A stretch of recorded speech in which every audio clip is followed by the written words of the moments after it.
Je m'appelle Camille Durand.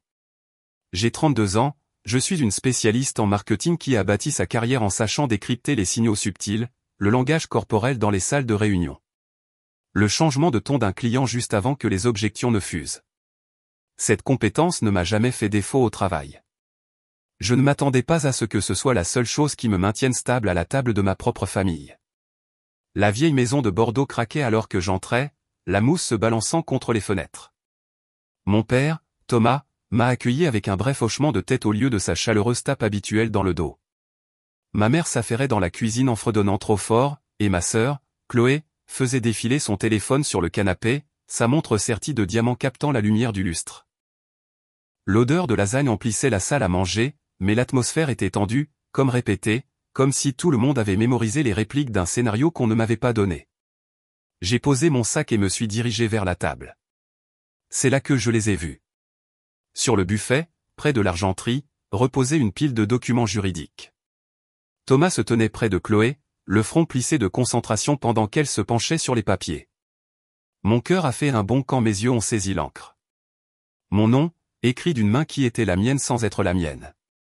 Les traits maladroits, trop arrondis, la queue du « A » mal enroulée. Une signature falsifiée, évidente comme le jour. Pendant un instant, je me suis figé, la pièce bourdonnant autour de moi. Chloé a eu un sourire narquois, comme un enfant surpris en train de gribouiller, puis s'est rapidement déplacé pour couvrir la page. Papa s'est raclé la gorge, d'un air trop désinvolte, en écartant les papiers.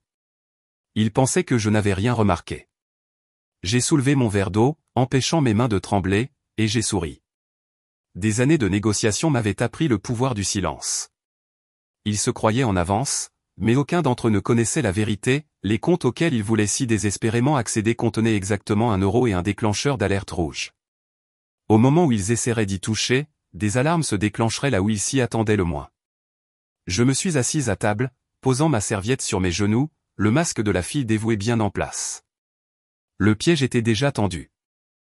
Dehors, le crépuscule de Bordeaux s'installait, les cigales bourdonnaient à travers les fenêtres ouvertes, et j'ai pensé à la femme dont la sagesse m'avait préparé à ce moment. Le cliquetis de l'argenterie à Bordeaux ce soir-là a ravivé un souvenir si vif qu'il a failli me tirer hors de la pièce. J'avais de nouveau 9 ans, assise en face de grand-mère Madeleine dans son restaurant préféré de la rue Sainte-Catherine. Les banquettes en vinyle rouge grinçaient quand je bougeais, et l'odeur d'origan et de fromage fondu nous enveloppait comme un réconfort. Elle commandait une grande pizza, pâte fine, toujours la même. Quand elle arrivait, elle la rapprochait et la coupait en parts inégales avec son propre couteau, ignorant les triangles parfaits du serveur. Celle-ci, c'est pour le loyer et les courses, disait-elle en mettant de côté la plus grosse part. Celle-là, c'est pour l'avenir, les économies. Une autre part atterrissait sur la serviette entre nous. Cette plus petite, c'est pour donner, pour aider quelqu'un d'autre. Elle tapota le plus petit morceau avec un sourire. Et ce petit bout, c'est pour le plaisir. Dépense-le pour quelque chose qui te fait sourire, pour ne pas en vouloir au reste. À 12 ans, j'ai commencé mon propre registre dans un cahier à spirale, suivant les pièces que je gagnais en tondant les pelouses ou en pliant le linge pour les voisins. Madeleine le parcourait pendant nos petits déjeuners du samedi, hochant la tête devant les colonnes bien tenues, posant des questions douces qui me faisaient réfléchir plus profondément à ce que je voulais à long terme. À 16 ans, je faisais du babysitting presque tous les week-ends dans notre impasse, et j'ai utilisé cet argent pour ouvrir mon premier compte d'investissement. Madeleine m'a accompagné à la banque, sa main posée fermement sur mon épaule pendant que je signais les formulaires. Chloé, de 3 ans mon aînée, n'en a jamais vu l'intérêt. Elle flambait son argent de poche en vêtements ou en gadgets avant la fin de la semaine. Quand elle en voulait plus, nos parents lui glissaient des billets de 20 euros, secouant la tête avec un sourire comme si la complaisance était de l'affection. Si elle démolissait la clôture d'un voisin avec son skateboard, papa et maman couvraient les frais. Si elle oubliait d'économiser pour un voyage scolaire, ils payaient. Madeleine l'a remarqué un après-midi après que Chloé soit entrée en se vantant de nouvelles chaussures qu'elle n'avait pas payées. Grand-mère s'est penchée vers moi et a parlé à voix basse. Ne laisse pas leurs habitudes te convaincre que tu as tort. La prudence, ce n'est pas de l'avarice, Camille. C'est une force. Souviens-toi de ça. Et je m'en suis souvenu. Chaque ligne bien nette de mon registre portait sa voix à côté, me stabilisant quand la maison semblait pencher. À l'âge de 14 ans, mon cahier à spirale s'était épaissi de pages de chiffres. J'avais économisé chaque euro gagné en faisant du babysitting, en tondant les pelouses, et même en nettoyant les vitres pour nos voisins de la rue du Mirail. Tout cela menait à un seul objectif, un simple ordinateur portable pour mes devoirs. Je gardais l'argent liquide caché dans un pot en céramique bleue dans mon placard, le couvercle scellé avec du ruban adhésif, le total écrit d'une encre soignée au bas de chaque page. Un vendredi après-midi, je suis rentré de l'école en fredonnant, prêt à compter les billets une dernière fois avant d'aller au magasin le lendemain. Quand j'ai soulevé le pot, il m'a semblé plus léger. Mes mains tremblaient tandis que je décollais le ruban adhésif et l'ouvrais. Plus de la moitié de l'argent avait disparu. En bas, Chloé se prélassait sur le canapé, son skateboard appuyé contre la porte. Elle riait avec maman, qui expliquait à papa que la boîte aux lettres des Martins avait été brisée quand Chloé avait dévalé la colline pour frimer devant ses amis. « Nous les rembourserons », dit maman d'un ton léger. Ce n'était qu'un accident. J'ai lâché, où est mon argent ? Papa a à peine levé les yeux. Nous te le rendrons bientôt, Camille. La famille s'entraide. Chloé a eu un sourire narquois, en rejetant ses cheveux en arrière. Détends-toi. Tu en gagneras d'autres. Tu le fais toujours. L'humiliation brûlait plus fort que la perte elle-même. Mes heures de sueur dans la chaleur moite de Bordeaux, les ampoules dues au ratissage des feuilles, tout cela effacé d'un haussement d'épaule et d'une promesse qui ne s'est jamais réalisée. J'ai serré les poings mais n'ai rien dit. Dans cette maison, la protestation était traitée comme de l'égoïsme. Ce week-end-là, Madeleine m'a trouvé en train de bouder sur sa balançoire de Porsche. Elle m'a tendu un verre de thé glacé sucré et a attendu que je parle. Ma voix s'est brisée quand je lui ai raconté ce qui s'était passé. Elle n'a pas eu l'air surprise. Elle a juste soupiré, les yeux fixés sur les miens. Les limites protègent tes fondations, a-t-elle dit doucement. Si tu ne protèges pas ce que tu as construit, les autres prendront sans honte. Et une fois que tu les laisses faire, ils n'arrêteront jamais. Ces paroles ont pénétré plus profondément que n'importe quelle perte d'argent. C'est ce jour-là que j'ai réalisé que l'équité de mes parents ne viendrait jamais. Si je voulais la stabilité, je devrais la défendre moi-même. La graine était plantée, petite et acérée, grandissant avec chaque année qui passait. Quand Chloé a obtenu son diplôme de fin d'études secondaires, son relevé de notes était parsemé de notes moyennes et de rapports en retard. Mais cela n'a pas empêché mes parents de célébrer son admission dans une grande école de commerce privée à Paris. Ils se sont extasiés sur le campus, le prestige, les portes que cela lui ouvrirait. Des chèques ont été signés sans hésitation, les frais de scolarité virés comme si l'argent poussait sur les azalées devant notre Porsche de Bordeaux. Je me souviens d'être dans la cuisine quand maman l'a annoncé, le visage rayonnant. C'est sa chance, Camille. Elle a juste besoin du bon environnement. J'ai pensé au pot qui avait autrefois contenu les fonds pour mon ordinateur portable. Chloé a serré nos parents dans ses bras, piaillant à propos de la décoration de sa chambre d'étudiante. Pendant que je gardais le silence, je connaissais la vérité tacite, peu importaient ses notes, elle serait toujours protégée. Je suis resté à Bordeaux, m'inscrivant à l'université que je pouvais me payer avec une bourse partielle. Mes journées se confondaient entre les cours et les longues heures de travail dans un magasin de vêtements du centre-ville, à plier des jeans jusqu'à ce que mes doigts me fassent mal. La nuit, je faisais un stage dans une petite agence de marketing, rédigeant des textes pour des campagnes locales, apprenant à analyser les performances publicitaires. J'étais épuisé, mais je ressentais l'excitation de construire quelque chose qui m'appartenait. Pendant ce temps, les nouvelles de Chloé arrivaient par intermittence. Un semestre, elle se spécialisait en communication, le suivant, en organisation d'événements. Des photos apparaissaient sur ses réseaux sociaux, voyage à Saint-Tropez, fête au bord de la piscine, flûte de champagne s'entrechoquant sous des guirlandes lumineuses.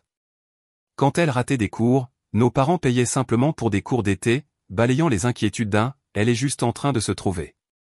Après l'université, elle a dérivé d'un emploi à l'autre, vente au détail un mois, commerce le suivant, quittant chacun avec des histoires de patrons injustes.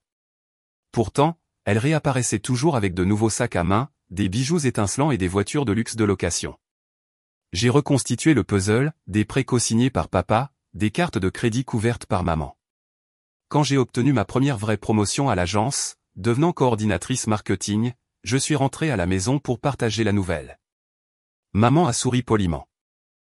Papa a hoché la tête d'un air distrait, puis tous deux se sont tournés vers Chloé, qui décrivait sa prochaine grande idée, un blog sur le style de Vicky, insistait-elle, deviendrait viral. Elle a un tel potentiel, a dit papa chaleureusement, la fierté pesante dans sa voix. Je suis resté là, tenant le poids de ma propre ascension régulière, invisible dans l'ombre de son potentiel infini. Cette nuit-là, allongé et éveillé dans mon petit appartement, j'ai réalisé que le fossé entre nous n'était pas temporaire. Nous étions sur deux routes qui ne se croiseraient plus jamais.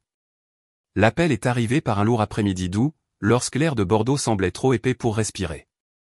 Le médecin de Madeleine a prononcé les mots en syllabes saccadées, stade 4, métastasé, option limitée. Mes genoux ont cédé comme si le plancher lui-même s'était transformé en eau. À partir de ce jour, ma vie s'est réorganisée autour de sa maladie. J'ai réduit mes projets à l'agence, décalant les échéances et me retirant des présentations aux clients pour pouvoir la conduire à ses traitements. Les couloirs stériles de l'aile d'oncologie sont devenus une seconde maison, le bip des moniteurs, l'odeur antiseptique dans l'air, la main de Madeleine fraîche dans la mienne alors qu'elle se forçait à sourire pour m'empêcher de m'effondrer. Chloé est venue 2 fois en 6 mois. La première visite, elle est entrée dans l'appartement avec des plats à emporter d'un restaurant branché de Paris, parlant plus de son trajet que de l'état de Madeleine. Au milieu du repas, elle a sorti un élégant dossier et s'est lancée dans une présentation sur une boîte d'abonnement pour des cosmétiques de luxe. Elle a demandé à Madeleine un petit investissement pour démarrer. Les yeux de Madeleine, ternis par la nausée, se sont tournés vers moi. Elle a secoué doucement la tête et a dit « pas cette fois ». La deuxième visite n'a pas été très différente. Quelques bavardages sur des événements de réseautage, une autre allusion à de l'argent, puis une sortie rapide. J'ai cessé d'attendre plus. C'est au cours d'un après-midi tranquille, la lumière du soleil filtrant à travers les rideaux de dentelle, que Madeleine m'a appelé près d'elle. Sa voix était rauque mais ferme. « Camille, nous devons nous préparer. » Appelle Maître Dubois. C'était un avocat en qui Madeleine avait confiance, un homme aux yeux bienveillants et à la réputation de rigueur. Ensemble, avec tante Hélène la sœur cadette de Madeleine, pragmatique et exigeante, ils se sont mis au travail pour rédiger une fiducie irrévocable. Au cours des semaines suivantes, des notaires sont venus avec des tampons et des formulaires. Le médecin de Madeleine a signé une déclaration sous serment attestant de sa clarté mentale, s'assurant que personne ne pourrait plus tard prétendre qu'elle était confuse. La fiducie était blindée. Compte d'épargne, portefeuille d'investissement, même l'acte de propriété de sa modeste maison de ville, tout a été transféré hors de portée avant que son déclin ne puisse inviter à la contestation. La présence de tante Hélène garantissait que chaque signature était attestée, chaque détail scellé contre tout litige. Tard un soir, après que le dernier document eut été signé et classé, Madeleine m'a fait signe de m'approcher. Sa respiration était courte, mais ses mots étaient nets. « C'est pour te protéger d'eux. » Des larmes me piquaient les yeux alors que je tenais sa main frêle, sachant qu'elle me donnait plus que de l'argent. Elle me donnait un bouclier contre une tempête qu'elle savait imminente. Le poids de ce bouclier s'est installé sur mes épaules bien avant qu'elle ne parte. 3 semaines après les funérailles de Madeleine, mon téléphone a vibré avec un message de papa, dîner de famille, vendredi à 18h. Discussion financière importante. La formalité de ces mots m'a tordu l'estomac. Notre famille ne programmait pas de dîner avec des ordres du jour. Il se produisait par à-coups barbecue dans le jardin, gratin en semaine. C'était différent. Vendredi soir, le crépuscule de Bordeaux était lourd d'humidité alors que je me garais dans l'allée. Le SUV de luxe de Chloé brillait sous les chênes, ses jantes polies comme des miroirs. J'ai garé ma modeste berline à côté, un écho des 2 vies que nous avions menées. À l'intérieur, l'odeur familière des lasagnes de maman m'a frappé. Elle se tenait près de la cuisinière, s'affairant avec un plateau de fromage que je n'avais jamais vu à notre table auparavant. Papa m'a accueilli d'un signe de tête rigide, le col de sa chemise trop serré, son expression encore plus tendue.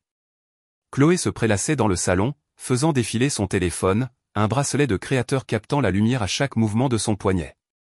Nous nous sommes assis pour une conversation de salon, du genre qui glisse sur la surface sans rien toucher de réel.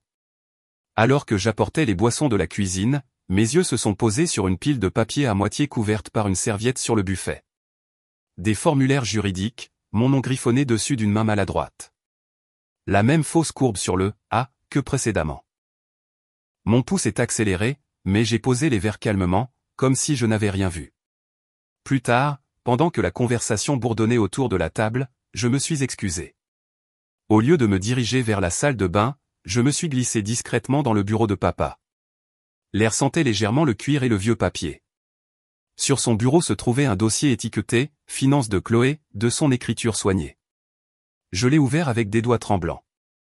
À l'intérieur se trouvaient des dossiers, relevés de prêts, avis de retard, et virements montrant plus de 95 000 € de sauvetage au cours des 5 dernières années. Glissé entre les pages se trouvait un courriel imprimé de Julien, l'ex-petit ami de Chloé. Il avait écrit des mois plus tôt, avertissant mes parents des dépenses excessives chroniques de Chloé, les suppliant d'intervenir avant qu'elle ne se détruise. Il l'avait ignoré. J'ai pris photo après photo avec mon téléphone, chaque clic étant une couche d'armure qui se mettait en place. Des bruits de pas ont résonné dans le couloir. J'ai refermé le dossier et me suis tourné vers la bibliothèque, faisant semblant d'étudier de vieilles photos de famille. La voix de maman est venue de l'embrasure de la porte, tendue et suspicieuse. « Qu'est-ce que tu fais ici ?» J'ai forcé un sourire. Je me souvenais juste de Madeleine. Ses yeux se sont plissés, mais elle n'a rien dit en me ramenant à la table où les lasagnes refroidissaient, intactes. Au moment où nous nous sommes assis pour dîner, les lasagnes étaient devenues tièdes. Papa a plié sa serviette avec une précision méticuleuse, sa voix adoptant un ton que je n'avais entendu que lors de réunions d'affaires. Nous avons réfléchi à la succession de Madeleine, a-t-il commencé, jetant un coup d'œil à maman, qui a hoché rapidement la tête. Ta sœur est dans une situation financière difficile, et comme tu es stable, il est logique de rediriger une partie de l'héritage vers elle. Les mots sont tombés lourdement, moins une demande qu'un décret. J'ai gardé ma fourchette stable, l'habitude de la retenue me guidant. De combien parlons-nous ? Chloé s'est agitée sur sa chaise, les yeux fixés sur son assiette. Papa n'a pas hésité. 235 000 €. Cela épongera ses dettes et lui donnera un nouveau départ. J'ai laissé le silence s'étirer avant de me pencher en avant. Des dettes de quoi, exactement ? Entreprise ratée, carte de crédit, appartement de luxe. La tête de Chloé s'est relevée d'un coup, son visage rouge. Ça ne te regarde pas. Maman est intervenue, sa voix tremblante mais insistante. Le marché a été dur pour le travail créatif. Elle a juste besoin d'une chance. J'ai penché la tête, les coins de ma bouche calmes. C'est drôle. Julien a dit quelque chose de différent. Il a mentionné des vacances, des sacs de créateurs, de nouvelles voitures. La fourchette de Chloé a claqué contre son assiette. Tu lui as parlé. Il est aigri. Il ne sait rien. Avant que je puisse répondre, mon téléphone a vibré sur la table. Une notification rouge a clignoté sur l'écran, tentative d'accès non autorisé détectée. Le système de sécurité de Maître Dubois s'était déclenché. J'ai tourné le téléphone pour que tout le monde puisse voir l'avertissement, sa lueur dure contrastant avec la pénombre de la salle à manger. Les banques prennent la falsification au sérieux, ai-je dit d'un ton égal. Cette alerte signifie que le système a signalé une tentative d'effraction. Si cela continue, les autorités seront averties. La panique s'est instantanément propagée. La main de maman s'est portée à sa bouche. Éteins ça, Camille. On peut régler ça discrètement. Chloé s'est jetée par-dessus la table, ses doigts cherchant à attraper mon téléphone. Je l'ai retiré en douceur, sans élever la voix. Le visage de papa s'est durci. C'est la famille. La famille se soutient. N'aggrave pas les choses. J'ai croisé son regard, ferme comme la pierre. Madeleine a créé une fiducie irrévocable des mois avant de mourir. Tout ce que vous essayez d'atteindre est verrouillé, intouchable. Vous la connaissiez. Pensiez-vous vraiment qu'elle ne verrait pas s'avenir ? Le silence qui a suivi était déchiqueté, seulement percé par la respiration saccadée de Chloé et le faible tic-tac de l'horloge sur le mur. Les semaines qui ont suivi ce dîner se sont transformées en une spirale de dépôts légaux et d'enveloppes froides estampillées de sceaux de justice. Mes parents et Chloé n'avaient pas perdu de temps pour engager un avocat spécialisé en succession, insistant sur le fait que la fiducie de Madeleine avait été établie sous influence indue, que son esprit avait été obscurci par la maladie lorsqu'elle avait signé. J'ai lu leurs accusations avec un étrange détachement, comme s'ils décrivaient des étrangers plutôt que des membres de ma propre famille. Maître Dubois, calme comme toujours, a construit notre défense pièce par pièce. Il a rassemblé le journal du notaire avec la signature de Madeleine, claire et datée, la déclaration sous serment de son médecin affirmant sa clarté mentale, les registres de transfert estampillés des semaines avant son déclin. Tante Hélène a soumis sa déclaration en tant que témoin, décrivant le sang-froid de Madeleine ce jour-là, sa voix ferme alors qu'elle dictait chaque clause. Chaque page semblait être une pierre soigneusement placée dans la fondation. L'audience elle-même fut brève. La salle d'audience du centre-ville de Bordeaux était presque vide, l'odeur de vieux bois et de poussière flottant sous le bourdonnement des ventilateurs de plafond. Le juge a parcouru les documents, posé quelques questions sèches, puis a rendu sa décision en moins de 20 minutes. La fiducie a été maintenue. Leurs revendications se sont dissoutes, rejetées en vertu du droit français des successions, sans possibilité d'appel. À partir de là, tout s'est effondré rapidement. Les créanciers se sont abattus sur Chloé, saisissant sa voiture importée au milieu d'un parking, la laissant crier après le chauffeur de la dépanneuse. Le bail de son appartement de luxe a été résilié en quelques semaines, un avis d'expulsion scotché sur la porte vitrée qu'elle exhibait autrefois sur les réseaux sociaux. Pour mes parents, le fardeau fut plus lourd, des années de prêts consignés et de dettes cachées se sont dénouées en une liquidation judiciaire. Leur maison de Bordeaux, autrefois si chérie, celle où les azalées fleurissaient chaque printemps et où le rire de Madeleine avait autrefois rempli le porche, fut vendue aux enchères. Je suis passé en voiture un matin et j'ai vu des étrangers arpenter le jardin, l'évaluant comme une marchandise. Chaque perte resserrait le silence entre nous, un silence qui ressemblait moins à un deuil qu'à une fatalité. Leur monde s'est contracté alors que le mien commençait enfin à s'ouvrir. Après la décision du tribunal, les messages ont commencé presque immédiatement. Des messages vocaux lourds de culpabilité, ta sœur est dévastée. La santé de ton père en souffre. J'ai écouté une fois, puis j'ai effacé. Bientôt, les numéros se sont multipliés, bloqués, changés, et bloqués à nouveau. J'ai dit à Maître Dubois de s'occuper de tout ce qui était nécessaire. Il filtrait le reste. Pour la première fois de ma vie, le silence est devenu une protection, pas une punition. Pourtant, le silence portait un poids. En thérapie, j'ai appris à composer avec lui. Le bureau du docteur Lambert donnait sur le jardin public, ses fenêtres captant l'ombre des chênes. Semaine après semaine, nous avons déballé des années de ressentiments déséquilibrés, la culpabilité lancinante de m'être éloigné, et l'étrange soulagement de voir les limites tenir bon. Ne pas avoir de contact n'est pas de la cruauté, me rappelait doucement le docteur Lambert. C'est de la clarté. C'est choisir la paix avec l'espace que vous vous êtes créé. J'ai commencé à penser à ce que Madeleine m'avait vraiment laissé. Pas seulement la fiducie, mais les leçons qu'elle avait gravées chaque samedi matin au restaurant, la sécurité, la prévoyance, la générosité avec des limites. Je voulais que d'autres ressentent la stabilité qu'elle m'avait donnée. Alors, j'ai commencé petit. Un atelier dans un centre social de Bordeaux, des chaises pliantes dans une salle pleine de courants d'air, un tableau blanc emprunté à un enseignant local. Je l'ai appelé la Fondation Madeleine pour l'éducation financière. Le nom sonnait comme une promesse. De jeunes adultes se sont présentés avec des cahiers et des questions sur le crédit, sur l'épargne quand la famille les sollicitait, sur comment dire non sans se noyer dans la culpabilité. Je leur ai enseigné la méthode de la pizza, dessinant des parts inégales sur le tableau, tout comme elle l'avait fait sur la table tant d'années auparavant. La fondation a grandi rapidement, partenariat avec des écoles, webinaires en ligne, bénévoles qui croyaient en la mission. Chaque session semblait être une brique posée dans quelque chose de plus stable que l'argent. C'était un héritage construit non pas dans le secret, mais dans la communauté. Un soir, après la fin d'un cours, j'ai coupé une pizza à partager avec le groupe. Je l'ai divisée comme Madeleine le faisait autrefois, une grande part pour l'essentiel, une pour l'avenir, une pour donner, un petit bout pour la joie.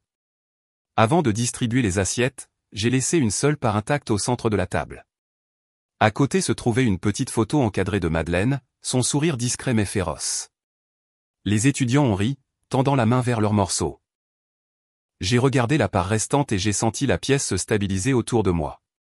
Ce n'était plus une perte. C'était la continuité.